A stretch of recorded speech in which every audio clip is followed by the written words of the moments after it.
Mr. Larry Ritchie, and are you a teacher at the STEM school? Actually, I'm a retired dairy farmer. I'm just doing what I like to do. Oh, okay.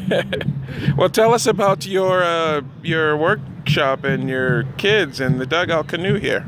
Okay, so I do like history, and that's why we get involved in things like this. We made a dugout canoe at the STEM school in Faribault.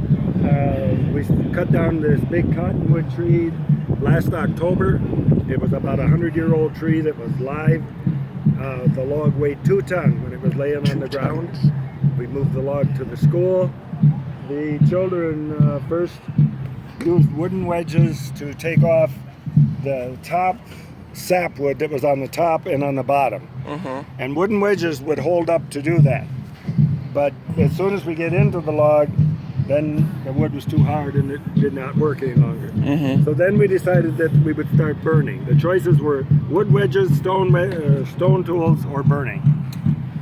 Stone tools simply don't hold up. If you make them sharp enough and thin enough so you can cut wood, they break. If you make them more blunt, they won't cut into the wood. So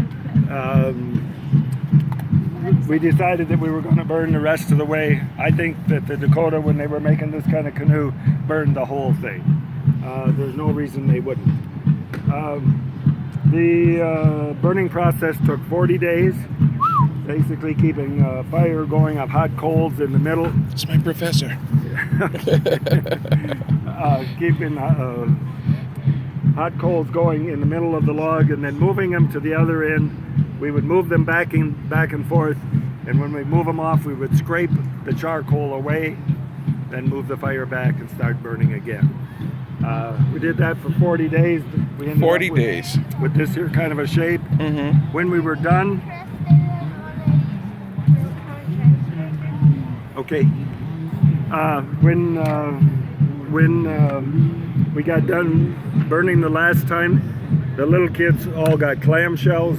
This was like second and third graders. They got clamshells, and they scraped out the final char in the bottom of the canoe. Originally, we were not going to put anything on it at all, but we started giving rides, and the kids were getting all black. And when from they the got char. back on the school bus, the bus driver says we had to do something. Okay. And so we do have a little bit of urethane on To there keep just, the char, that makes sense. To stabilize the char. Otherwise, it's a really stable in the water. We give over 400 people a ride so far. Nice. We haven't rolled over yet.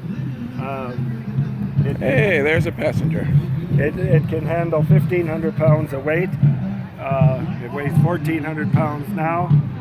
Next month we're going to sink it in the bottom of the lake to get it through the winter time, because it's a wet log, and if it freezes it's going to crack, and then it would be firewood. So why would you freeze it? I mean, why would you sink it? So that it don't freeze. Underwater. Right. In the bottom of the lake. We put rocks in it. and that's what the Indians did. And the reason we're doing this, we want to know how often did the Dakota or the other Indians make a canoe. Is this going to last 1 year, 2 years, 5 years? The only way we're going to know is to actually try it and do this process. Very nice. So it's at least a 3-year project. We hope to be back here next year giving rides on the river. We're not giving rides today because the river is really high.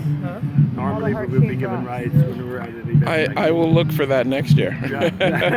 We'll be right down there by the river. A pleasure. You betcha. Pleasure meeting you, sir. Tell me your name once more. Larry Ritchie. Larry Ritchie. Right. Thank you very much for this interview. Let me look at your passenger.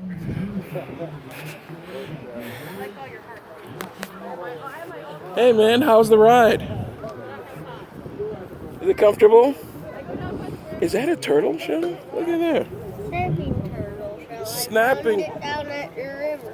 You found it. Nice. Is it still alive? No. All right.